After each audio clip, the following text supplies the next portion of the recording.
She had spent 12 years saving for her retirement. One phone call and one signature made almost all of it disappear.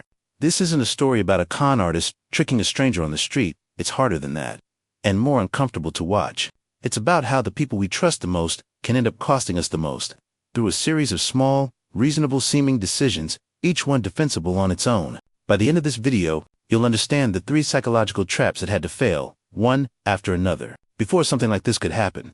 Asterisk, her name was Farah. She taught 10th grade chemistry for 22 years at a government school in a mid-sized city. She wasn't rich, not by any measure. There were years early on when money was genuinely tight. But she had one habit that set her apart: discipline, applied consistently for a very long time. Every month, before anything else, before rent, before groceries, before anything that felt urgent, she set aside a fixed percentage of her salary. It didn't matter if it was a good month or a hard one.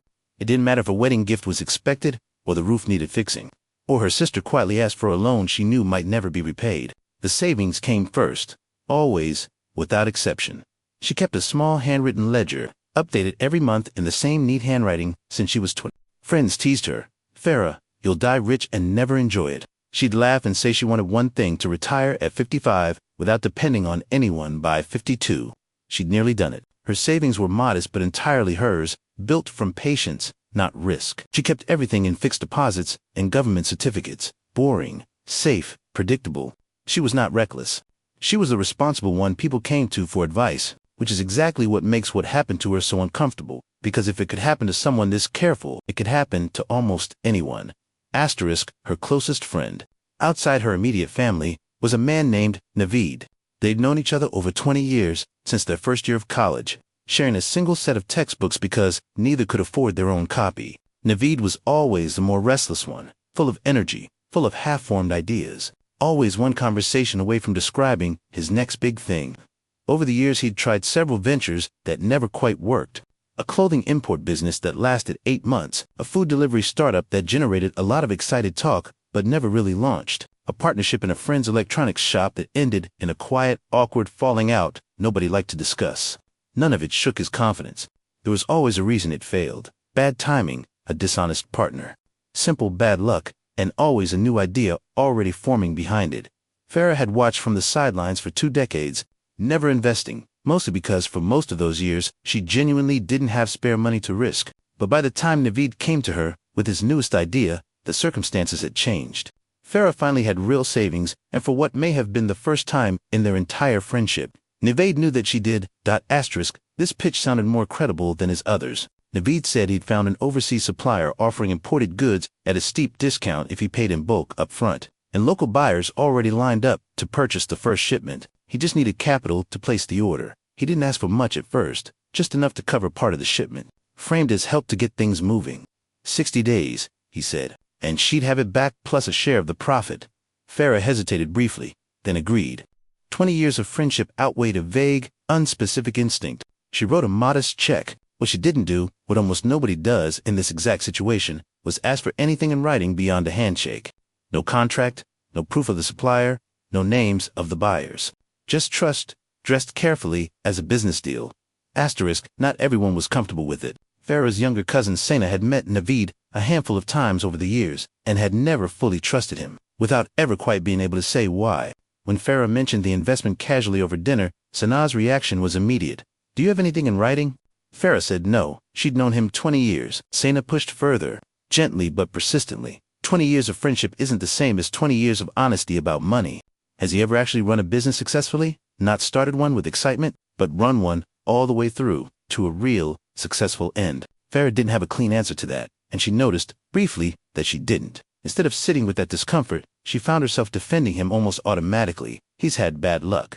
This one feels different. Sena let the subject drop, not wanting to strain the relationship over what still felt, at that moment, like a small amount of money. This moment matters more than it seems. It was the first clear, outside warning sign, and it was dismissed not because it was weak, but because accepting it meant questioning someone she deeply trusted. This pattern shows up again and again in stories like this one. The warning usually does come from somewhere. The real problem is rarely that no one said anything. It's that actually believing it requires believing something painful about someone you love. Asterisk, for a while, everything validated her trust. Naveed called with updates. The shipment cleared customs. The first batch sold well, and after 60 days, he handed her back a small amount, plus a modest profit, exactly as promised. This detail matters. Whether engineered deliberately or paid from money arriving elsewhere, the effect was the same. Her trust grew stronger, not weaker. She told Santa, partly to prove her instincts right. Word quietly spread that Navidi's business was doing well. What she didn't know is that one real repayment isn't proof the business itself was real. It was only proof he had money from somewhere to cover an old promise, and she still had never seen a single document, supplier name, or verified buyer. Asterisk, it's worth pausing to consider what may have been happening on Navide's side of this. People who knew him from years earlier described someone who'd never quite recovered. Emotionally, from his string of failed ventures, each failure chipped away at how he saw himself, and by the time this import idea took shape, friends said he seemed to genuinely believe this one would finally be different. It's entirely possible the first version of the plan was real, or real enough in his own mind. A genuine supplier deal that fell through. A real delay that became harder to explain honestly the longer it dragged on. Once money is already spent and a friend is already waiting for results, the pressure to keep the story going rather than admit failure can become its own trap. One that doesn't require original bad intent to produce the same harmful outcome.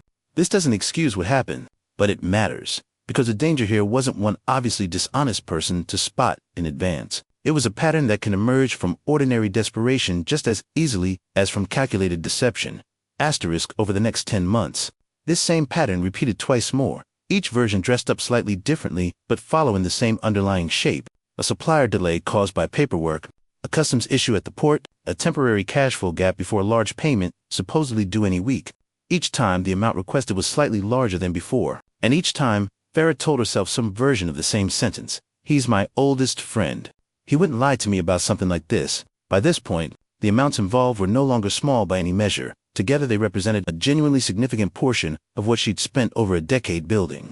She began noticing small inconsistencies, a supplier's name that shifted slightly between conversations, a shipment date that kept quietly moving further out without much explanation. But each time a doubt surfaced. She found herself doing something specific and worth naming clearly.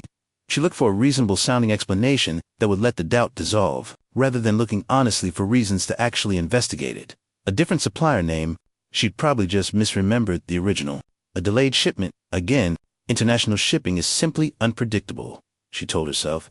Every inconsistency received a comfortable explanation, not because those explanations were necessarily true, but because they were the ones that let her keep believing what she'd already decided somewhere along the way that she wanted to believe. Asterisk, this has a name too, confirmation bias. Noticing and favoring information that confirms what we already believe, while dismissing what challenges it. Farah wasn't unintelligent. She registered every inconsistency. But once she'd decided Navid was trustworthy, her mind treated new evidence as a puzzle to solve in favor of that conclusion, not an honest question to answer fresh. This bias is dangerous precisely because it doesn't feel like denial, it feels like loyalty, the only real way to tell them apart.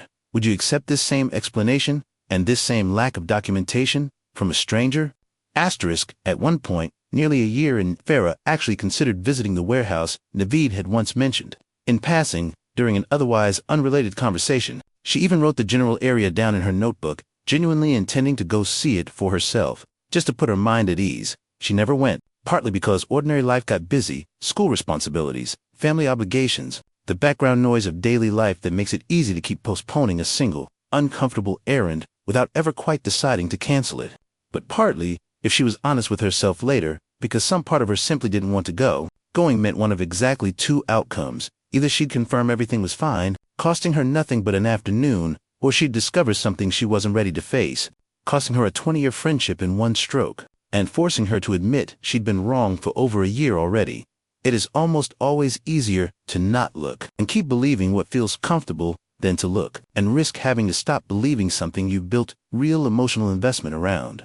This single choice, to not verify something she could have verified fairly easily, is, in hindsight, the one moment in this entire story where things could plausibly have gone differently. Asterisk. Then came the final request, one last, larger payment, framed as the final push before a major buyer would pay out and repay everything, plus profit, almost everything she had left. Farah sat with it 3 days, longer than ever before. But the same reasoning carried her through one last time. She'd come too far to turn back now. She transferred the money. 2 weeks later, Navidi's number stopped working. She went. Finally, on her own, to the address he'd once mentioned months earlier in passing. It was an empty rented commercial space. No company had ever operated there. According to the building's caretaker, who had clearly fielded some version of this same question from others before her, there had never been a warehouse, never any goods passing through. As far as anyone on site could confirm, there had never been a real business at all, just a story. Told convincingly and consistently over more than a year to someone who badly wanted to believe it. Whether Naveed planned this from the start, or a genuine attempt slowly curdled into something else as he grew desperate, Farah never found out. He never answered again, not to her, not to mutual friends, not even to Sana, who tried once on her behalf. Farah lost nearly everything she'd saved over 12 years. At 54, she postponed her retirement indefinitely and returned to extra evening tutoring, something she hadn't done since her 20s. She moved to a smaller apartment closer to the school to cut down on rent and commuting. She sold jewelry she'd been keeping for her niece's eventual wedding, one of the harder decisions of that year. Not because of the money itself, but because of what giving it up quietly represented. She stopped attending some of the more expensive family gatherings she used to enjoy, telling people she was simply busy. The financial cost reshaped years of her life in very concrete, everyday ways. But it wasn't. In the end, what hurt the most, what took the longest to rebuild, wasn't the money. It was 20 years of friendship and her own ability to trust people without a quiet, watchful part of her mind checking for warning signs. For nearly a year, she couldn't lend even small amounts to people she trusted, something that never used to bother her. She'd agree in the moment, then quietly find a reason to withdraw the offer a day later, uncomfortable with a feeling she couldn't fully name. She also stopped introducing new acquaintances to her wider circle as easily as she once had. A small change a few people privately mentioned to Sana. Unsure how to raise it with Farah directly, Sana never once said, "I told you so." She simply stayed close and slowly helped Farah rebuild not just her finances, but her confidence in her own judgment, which had taken the deepest hit of all. Let's break down exactly what happened. 3 psychological traps, stacking together over more than a year, that cost Farah nearly everything she'd built. First, the sunk cost fallacy. Continuing to invest because you've already invested, instead of judging each decision on its own. Money already given is gone either way. The only real question is whether the next amount makes sense on its own terms. Second, confirmation bias. Once you've decided someone is trustworthy, your mind treats new red flags as things to explain away, not weigh honestly. This is what makes warning signs invisible even when they're right in front of you because you're no longer searching for truth. Just permission to keep believing. Third, verification avoidance. Farah had an easy chance to check the facts and chose not to. Not because she couldn't, but because part of her didn't want to know. It's rarely that people have no way to check. It's that checking risks finding out something painful. And avoiding that pain always feels easier in the moment than facing it. The lesson isn't never trust anyone or never help a friend. Those lessons are too simple, and honestly a little too cynical, to actually be useful in real life. The genuinely useful lesson is this: treat every financial decision on its own evidence, regardless of who is asking. Ask for the same documentation you'd naturally ask a complete stranger for. Visit the thing that can be visited. Verify the thing that can genuinely be verified with a small amount of effort. A real friendship, a real business, a real opportunity can survive those basic questions without discomfort or defensiveness. Something built on a story that isn't true simply cannot survive that same scrutiny for very long. A simple, practical habit worth adopting before lending or investing any meaningful amount with anyone. Write down, in one sentence, exactly what evidence you'd need before saying yes to a stranger asking for the same thing. If the person in front of you can't provide that same evidence, the length of your history with them isn't a substitute for it. If you take one thing away from Farah's story, let it be this: the exact moment you notice yourself defending someone instead of calmly examining the evidence in front of you. That is precisely the moment to slow down, not speed up. That discomfort isn't disloyalty toward the person you care about. It's your own judgment, still quietly working, trying urgently to get your attention before it becomes too late to listen to it. If you've ever felt torn between trusting someone you love deeply and protecting yourself financially at the same time, you're not alone in that. It's simply human. Tell me in the comments below if you've seen something like this happen to someone close to you.